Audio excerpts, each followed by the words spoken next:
Welcome to this demo. Um,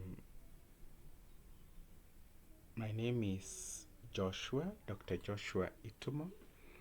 I am in the Department of Literature, Linguistics, and Foreign Languages. I want to do a short demo on how we can use natural language processing to assess or to define the political discourse in Kenya. So I am dealing with large volumes of data. So I, for this demo, I am retrieving the last 5,000 tweets till this morning. That is today is Monday 10th. So the last 5,000 tweets, and I'm interested in looking at the most frequent content words that were used. And I'll also look at the frequency of specific words that define Kenyans, the, discourse. COVID, Kalonzo, Kenyatta, Magoha, that's the name of the Cabinet Secretary for Education, Mudavadi, Raila, Ruto, and Uhuru. Those are politicians.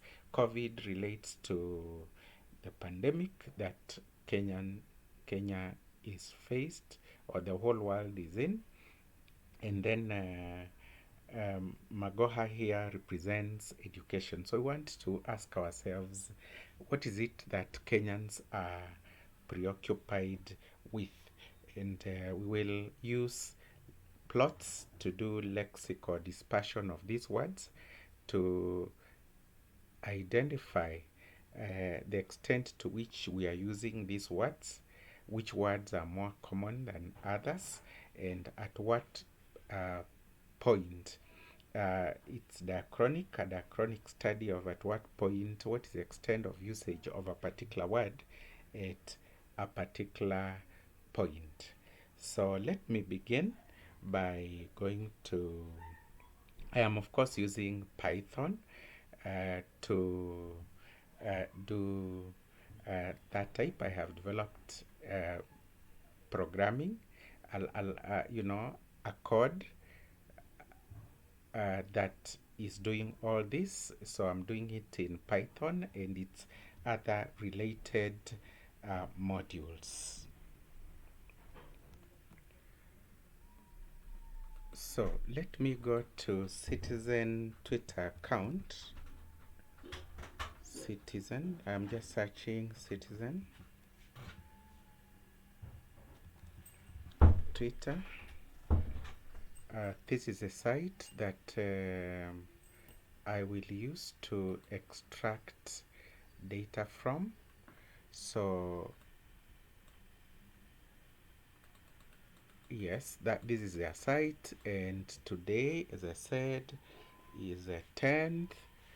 So I'm extracting. I just need to copy this account into my Python code program, and this is the site. So that's where I will copy that account. Of course, this is my code, so don't worry much about this. So I will now generate the plots that, or the data that I have talked about. It will take some time because first I want to generate a CSV account from which I design a data frame, which will actually be in the form of a data frame that my program will now be able to analyze. So should take about 4 or 5 minutes to do that. So the process has begun. So let's see how it progresses.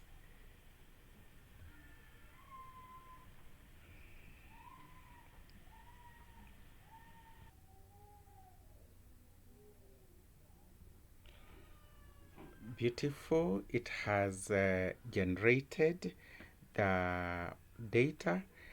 You can see this is just a preview of the data frame. Let me expand that. You can see that my data stretches from the first uh, incident, that's today, all the way up to the 5,000 tweet. And if we look at the lexical dispersion plot that has been generated from those uh, 5,000 tweets, you notice that we have over 160,000 words that have been used, that that citizen Twitter used, and Python was able to iterate through all those words and determine the word usage. You will notice that the most recent words are at 0 to 20,000. That is looking at what it is that the citizen handle uses. And around, I think I should go to the file. I could open the file and we look at that data so that we see the day when this data began. Today is yes, uh, 22nd, 10th, and then the last account. Let me just do Control Shift End so that I go to the last. That the last Twitter, the 5,000th Twitter was on 8th of December 2021. So definitely Citizen is a very busy institution on Twitter. So out of those 160,000 words plus, you notice that COVID, the uh, discourse of COVID is quite active. Of course, from December, we see it being mentioned a lot, and every time we had a wave coming up, we see concentrations of COVID. Now, back to, of course, these names or terms are in alphabetical order: COVID, Kalonzo, Kenyatta, Magoha, Mudavadi, Raila, Ruto, Uhuru. Of course, I decided to have both Uhuru and Kenyatta. If we merge this, then definitely Uhuru Kenyatta's name. But the others, Kenyans tend to simply say Raila or Mudavadi.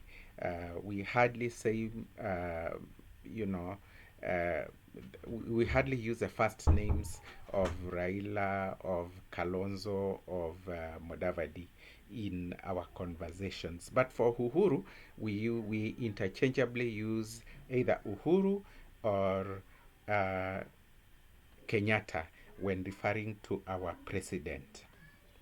Now, so you notice that Ruto's graph seems to thicken as we head towards 2022, and of course, that one of Raila. Let me go to some very interesting data that I have seen generated here as I, yes.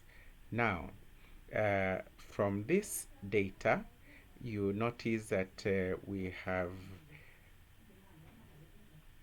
the number of words was 161,013 words that we are examining, and the frequency distribution of the words that we are using, that is out of those 161,000, we have 27,899 unique, we have those unique words. So let me close this so that we go to the next step. Okay. The next step is looking at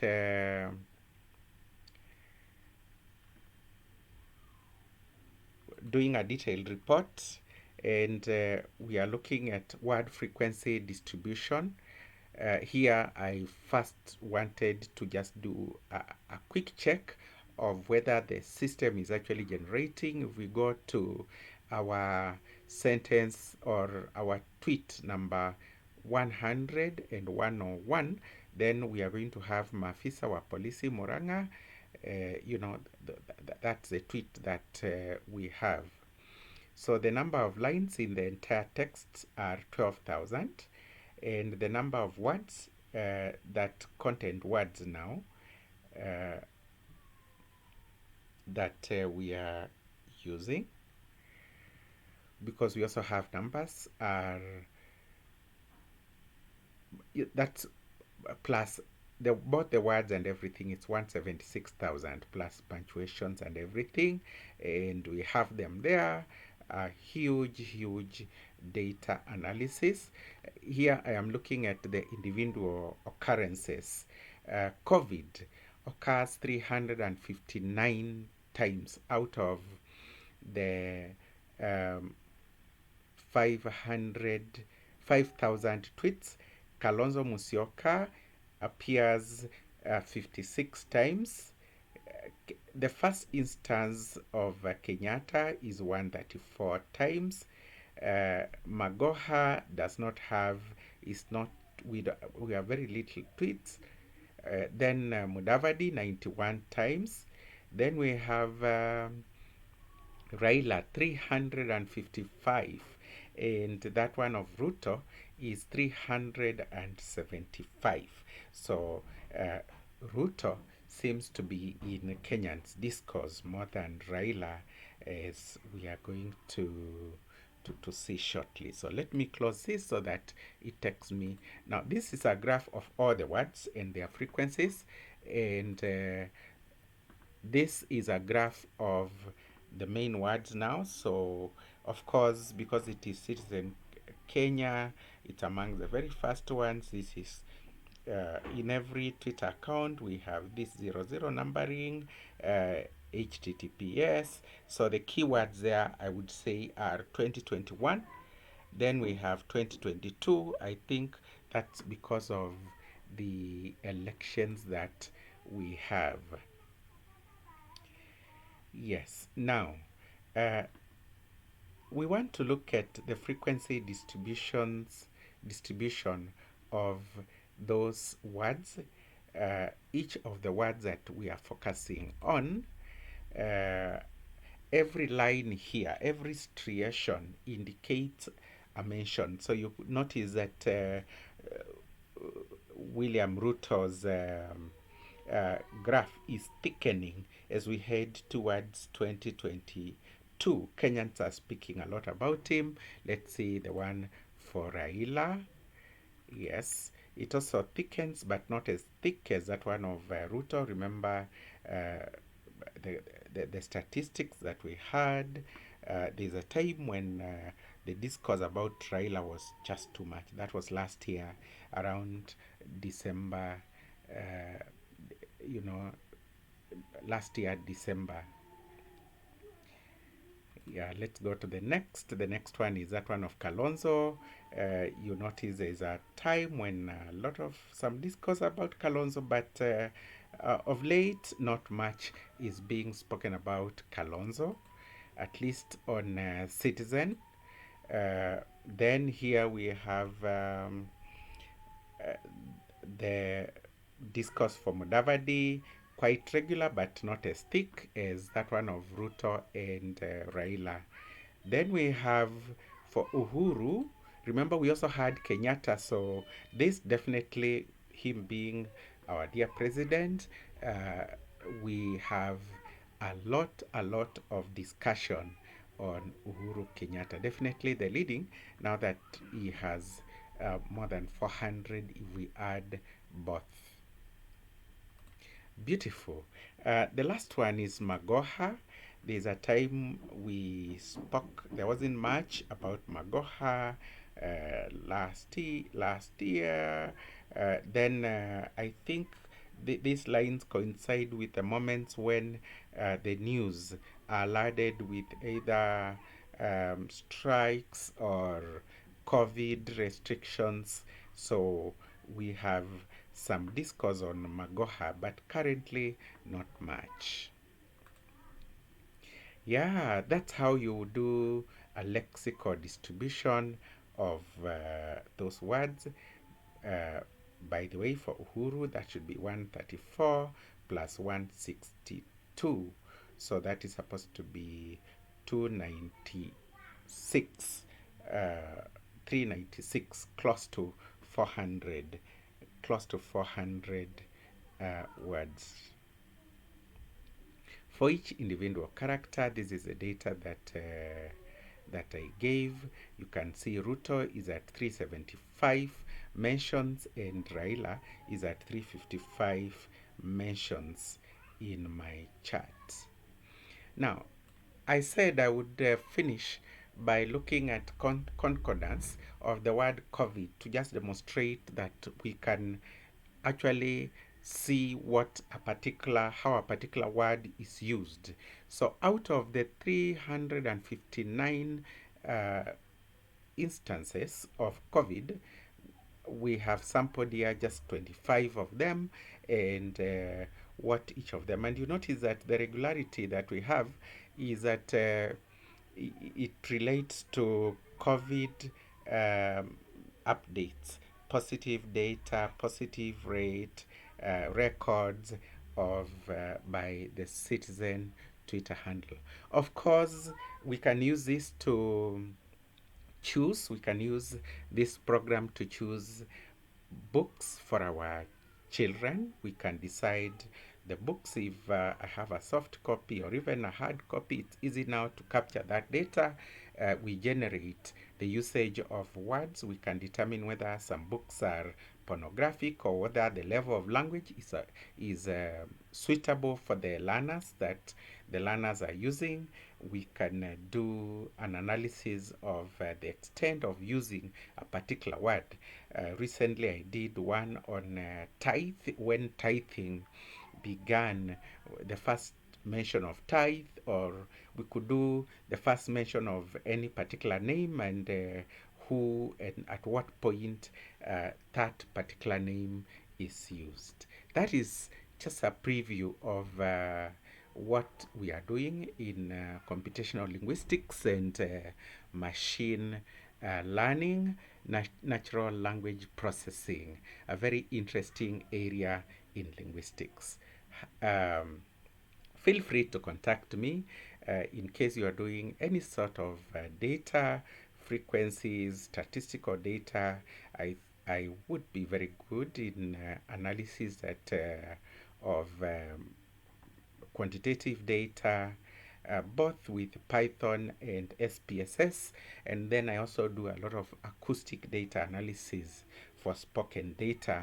If you even want to determine the length of your the length of your vocal cords, I could do that by you making a pronunciation of a particular word, and then we could identify some cases that deal with speech or even speech pathologies. God bless you and have a good time. Asante.